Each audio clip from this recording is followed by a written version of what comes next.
All right, all right, all right. Afternoon. Wow. This is pretty amazing for a guy from Wisconsin be out here in New York cooking for you all. Really excited to be here today with my friend Coleman, who lives out here in New York. How you doing, Coleman? I'm doing great. I'm also from Wisconsin. So Also from Wisconsin. We will be tomorrow. Where are we going to be at? Tomorrow we're going to be watching the Packers game at the Kettle of Fish here in New York City. That's right. No love? No, not one Any person? Packers fans? Come on now. All right. Thank you very much. Thank you. All right. So, we obviously are very excited to be here today, and we wanted to bring something special to you as far as what we cook. And there were two things that really informed my process, and I think our collective process, is the ingredients that we used and what we chose to cook. And the first one was our Harvest Haven garden. So we have this beautiful garden facility in Madison, Wisconsin. It's our corporate headquarters, and that's actually my home office. I get to be in this beautiful barn space and out in this amazing garden. So we really understand the value of ingredients, and went out in the garden, was looking at what was in season, and we have these beautiful raspberries for me, and then Coleman has some zucchini and other things. So that was the first part of how I came to what we're cooking today. And then the second part was, lately, the last maybe year or two, as a chef, I'm getting closer to 50 than 40, and I've seen some things start to change about how I'm approaching food, and really starting to appreciate the value of the experiences that I had as a child growing up. And frankly, not only the good ones, which I'll talk about in a moment, but also negative ones. I don't know, is there anyone out there that has a negative food memory from their childhood? A few of you. So my mom, this is back in the 70s in Madison, Wisconsin, and my mom discovered the value of health food. So I have snapshots from my childhood. My dad walking into my bedroom door when I was 7 or 8 with a glass of fresh squeezed carrot juice. So, there's this whole cold pressed juice thing that's happening now. I guess we were like 30 years in front of that trend, but as a 7-year-old, there's nothing worse than waking up and imbibing a glass of fresh squeezed carrot juice. And another thing that my mom did was she actually made her own fresh bread a number of times throughout the week. So she not only made the bread, we actually had a grinder. And she would take wheat berries, and she would put the wheat berries in the grinder and grind flour and make bread. Does that sound amazing? It sounds amazing. Let me tell you, as a 7, 8, 9, 10-year-old, there is nothing worse than opening your lunch and two pieces of brown bread and a slice of Wisconsin Munster cheese in the middle. That was my lunch. So this is what inspired my dish today is, and this is the third picture on our slides, is I got to go to my grandmother's house every summer. And I actually have some wonderful food memories from her. She was a wonderful Southern cook, had this massive garden, and was a consummate food preservation specialist before that was even a thing. We would get to go down into her basement and pick out any kind of jam or preserve we wanted. So there was gooseberry jam and raspberry jam and all these wonderful jams, right? So as a kid, I have this memory going down, coming back up, picking out this jam, and then that was the good part. But I tell you what, the better part for me was when she would go into the cupboard and she would bring out a plastic bag of store-bought white bread, and she would toast that up. So that's what my dish is today. That was the inspiration. I think there's a lot of value in us having those food experiences, creating them for ourselves if we don't have them, and passing them on to our kids. Maybe we'll talk about that at the end very quickly, but I'm going to start cooking here. So this is my homage to that white bread toasted with sugar on it at my grandmother's house. So I just went and got some very basic brioche bread from the Union Square Farmers Market yesterday. And what we're going to do is we're going to take this, we're going to brulee this. So I have my bread there, just a sheet tray, and we're going to put a little bit of butter on this bread and a little sugar. And we're going to put this underneath the broiler of our oven back there. So a little butter. And then we're just going to sprinkle sugar evenly over the top, kind of get as much coverage as we can. So brioche bread, butter, sugar, and I'm going to have my friend Coleman. These are terrible ingredients. Here, bro. Butter, sugar, and bread. This is not going to work out. This is not going to, yeah, right. I'm really breaking the creative bank here. Butter, sugar, bread. All right. So that's what we're going to have for the base of this dish. And then we're gonna take some of these beautiful raspberries and we're gonna do a very simple jam. This is a freezer jam. I absolutely love doing this because, like I said, it's extremely simple and it's different than sort of the normal jam that you get at the store. It has a little bit more actual whole berry, a little bit more juice. So we're gonna take our berries here, we're gonna put them into the saucepan. We're just gonna bring the heat up on this a little bit. And we're gonna add some sugar and some pectin.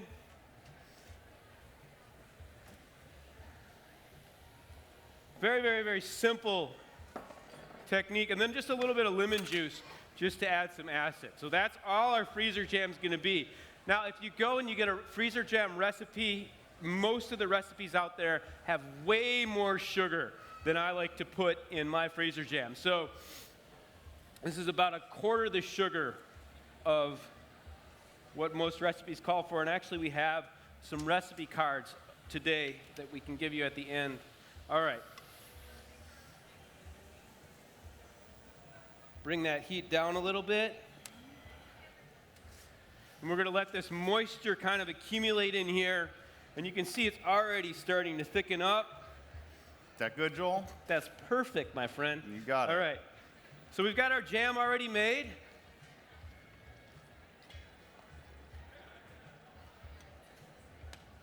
Being from Wisconsin, I think I'm contractually required to put a little dairy in anything I make. So we have one other ingredient. We have some fresh cheese. So this is has anyone out there made fresh cheese before? Haven't done? It's amazingly simple to do. Basically take dairy product, cream, milk, whatever you want, add a little bit of acid, in this case lemon juice, and there's a number of different ways that we can do this. You can use a stovetop cooking environment, hold the temperature at 180 degrees. In this case, I'm using our convection steam oven. You can use steam at like a sous vide environment. If you have an immersion circulator, you can use that as well. So it's at 180 degrees with steam imparting the heat on this, and you can see, if you look in this bag, we'll put this on here, and you can actually see the cheese curds through the bag. So then what we did yesterday is I actually made another one of these, and then we let it strain out overnight. And that just helps the product to thicken up a little bit. And if we just bring the camera right in here, you can see how amazingly beautiful, creamy, and it's got a wonderful kind of a lemon flavor too. So what we're going to do now is we're going to build our toast.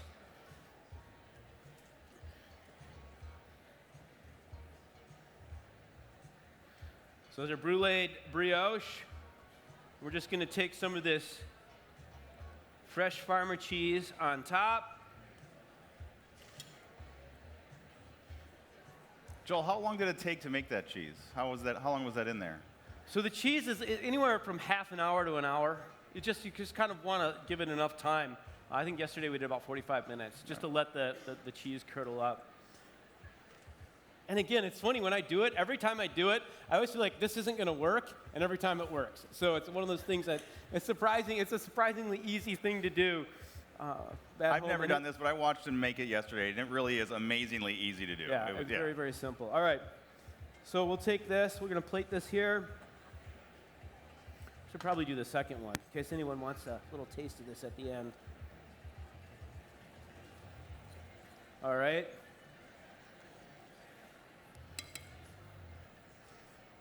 We're just going to take some jam over the top. And this is a great either a dessert or for brunch. I love utilizing this for either one of those two applications. And then I just wanted to garnish.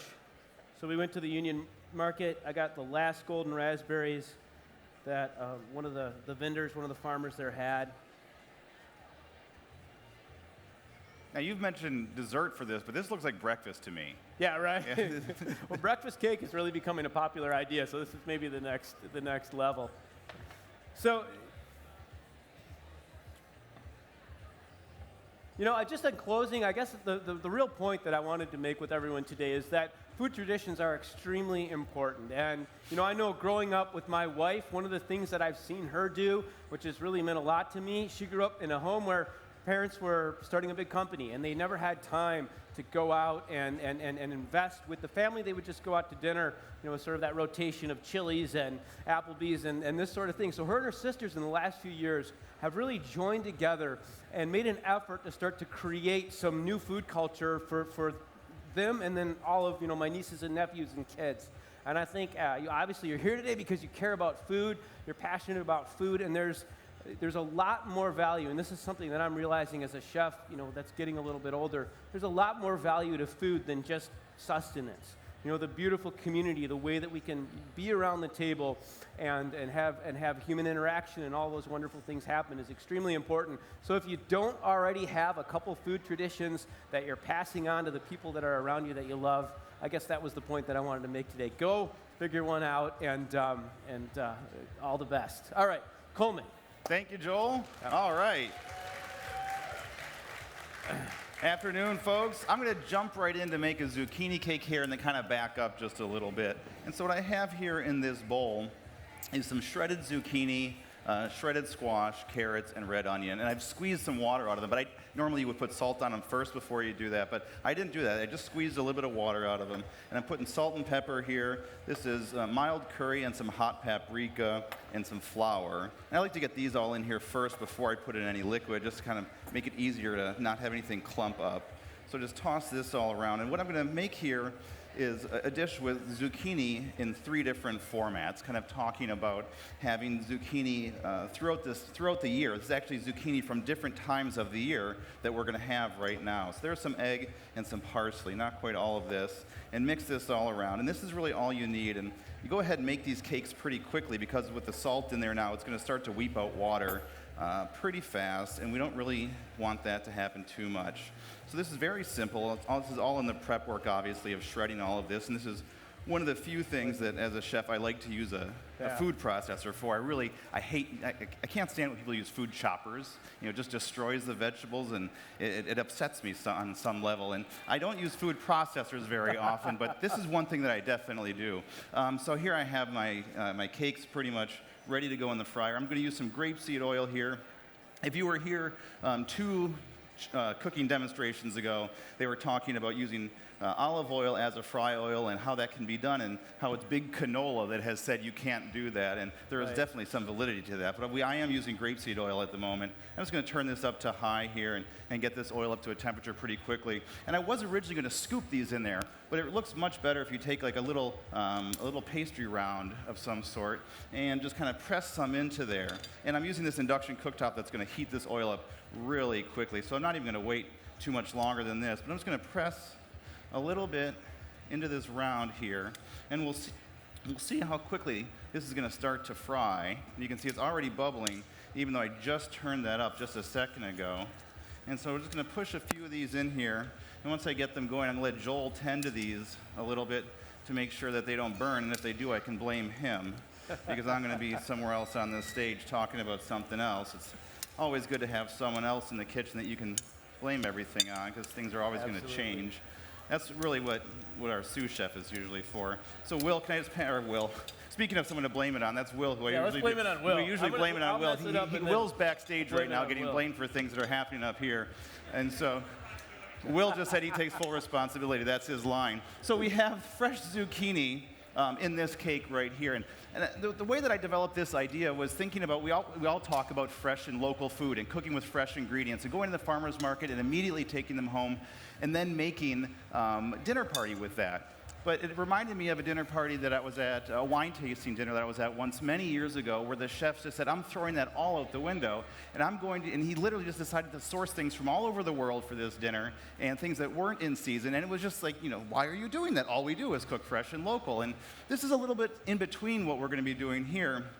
So the zucchini we got just locally, recently, and then here I have some pickled zucchini relish. These are zucchini from the farm that Joel was talking about in Madison at our corporate headquarters. And so he sent me some zucchini, and I went ahead and I made some pickled relish. And that's the recipe that you actually have on your chair, is the pickled relish. And the one I made is actually pretty mild as far as spiciness goes. So if you want to make that recipe and you want it to have some heat, I think it calls for 3 to 6 jalapenos. Make sure you use the 6 jalapenos for that one if you want it spicy. This is pretty mild, what I have right here.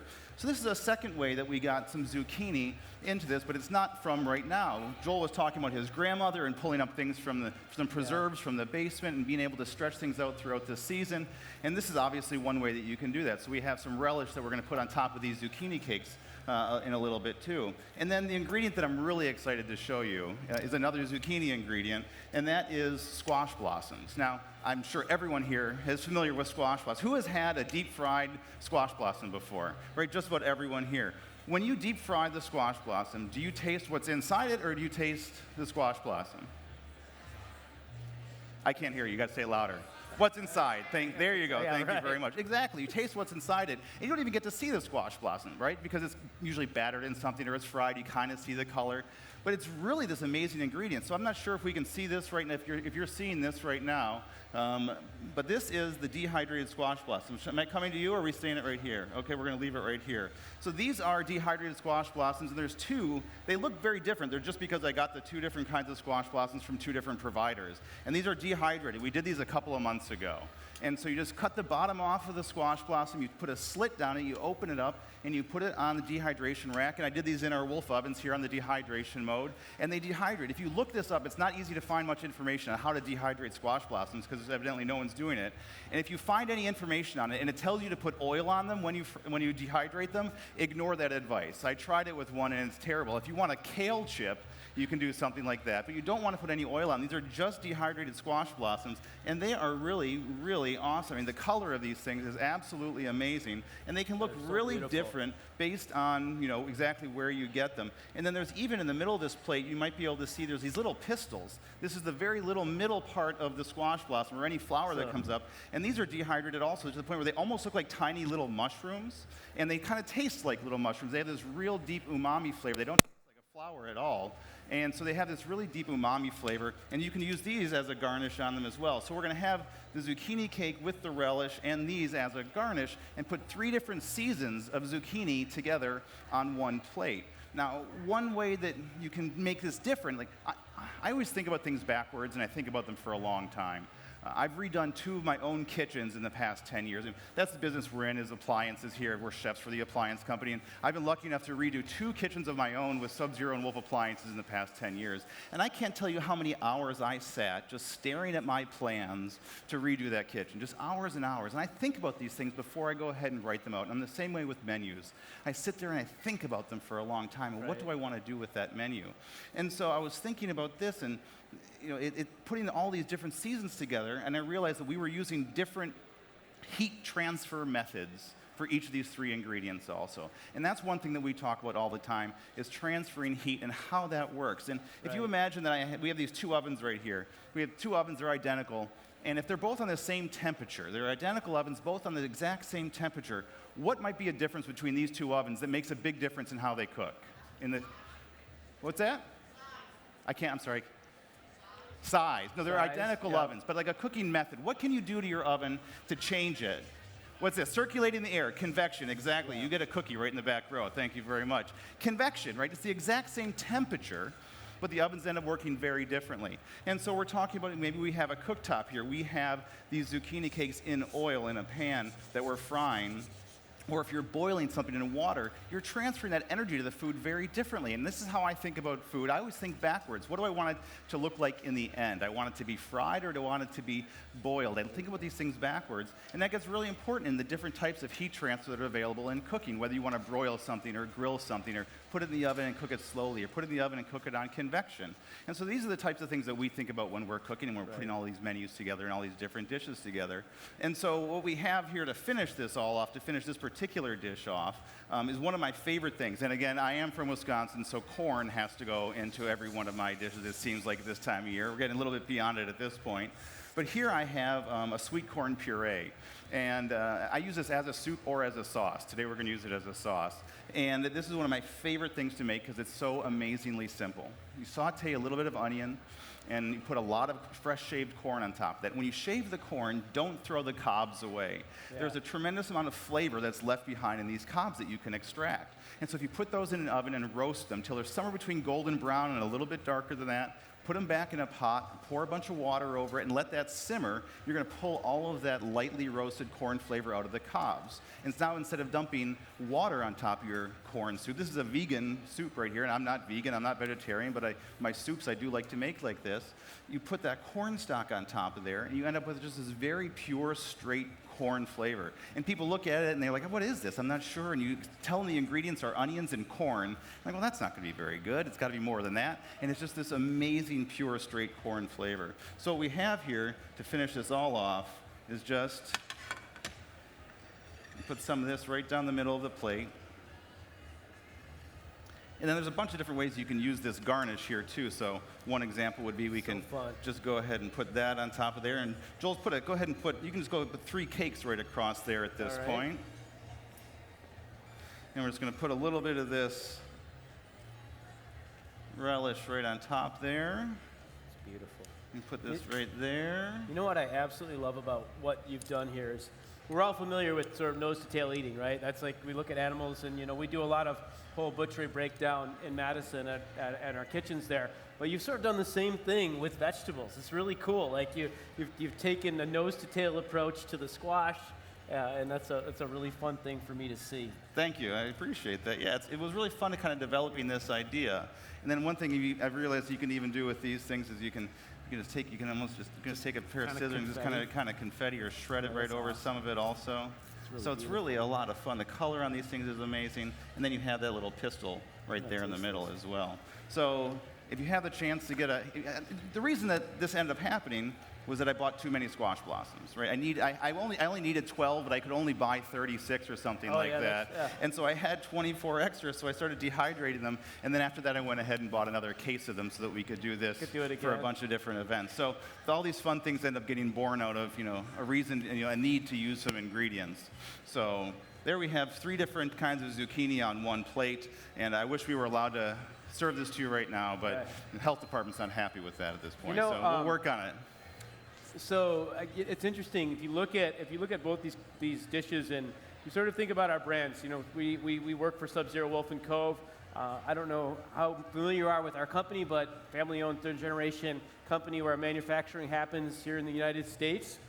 It's a really wonderful company to work for. And if you think about like food preparation for us as chefs, it starts first with ingredients. Like ingredients are critical to the composition of any good end result. You can't, obviously start maybe with a salad. You can't make a good salad with rotten lettuce. Right. And so, we're understanding collectively here in the United States more and more the value of ingredients, sourcing ingredients, going to the farmer's market. So we're taking time to go and find beautiful ingredients. If you think about the ingredient from the market, it usually breaks down very quickly, and it costs more. I went to the Union Square Farmers Market yesterday. I was happy to go there. You have beautiful markets here in New York, definitely more expensive than the Piggly Wiggly grocery store in the small town in Madison, Wisconsin, where I live. And so if you think about where Sub-Zero, where our food preservation brand fits into that equation, it makes a lot of sense to be able to take those expensive, carefully sourced, delicate ingredients, put them in an environment where we can preserve them. And then, what Coleman was alluding to with heat transfer, that's the second part of the equation that we look at with our brands, understanding the value of heat transfer and being able to develop flavor. And you saw that with the caramelization on the sugar that I put on the toast. And there's all sorts of other amazing reactions that happen anytime we cook food, where most of the flavor of cooked food comes from. And so obviously we're passionate about food first. We're chefs, but I've worked for the company for 17. Coleman's been with Sub-Zero for. It'll be 17 actually. In 2 weeks, it'll be 17 years officially. Yeah. It's a really amazing organization to work for, and I don't want to throw a big commercial on at the end, but we had a moment, and I figured we might as well speak to that brand value. And then at the end of the day, right now we have our main sort of ad campaign is Live Deliciously. And for me, the embodiment of that is those moments like being at my grandmother's house when I was a kid, walking down into that cellar, picking the jam off the shelf, and then obviously coming back up and getting the white bread in a bag. I guess maybe that's the most embodiment of living deliciously from that moment for me. But anyways, do you have any final thoughts, Coleman? I think I'm gonna ask a politically charged question at the risk of my job here. Oh, no. Who likes cookies? Almost everyone likes cookies, right? Who likes baking cookies at home? Who is thrilled with their experience of trying to bake 3 trays of cookies at one time at home? So you must own a Wolf oven. That's fantastic. I appreciate that. If you want to see what it's like when you can actually have 3 trays of cookies in the oven at the same time, and they all come out perfectly evenly, and you want to taste that cookie, please come to our showroom at the A&D building on 58th in Lexington. Yeah, baby. And I will give you a cookie. Just yesterday, Will made a batch of double rum, double raisin oatmeal cookies that we're going to be baking in the showroom for the next few weeks. So if you show up in the showroom, say hi, say you were here, you will have yourselves one of the most fantastic double rum, double raisin cookies you've ever had. So please stop in, please join us and see what we're talking about. We do talk about appliances, but we do love food. Yep. And we're happy to talk to you about either one. So thank you very much. Thank you. Yep. Thank you all for coming. Please come back at 3:30 for All the Doll with Chef Madhur Jaffrey and Chef Priya Krishna.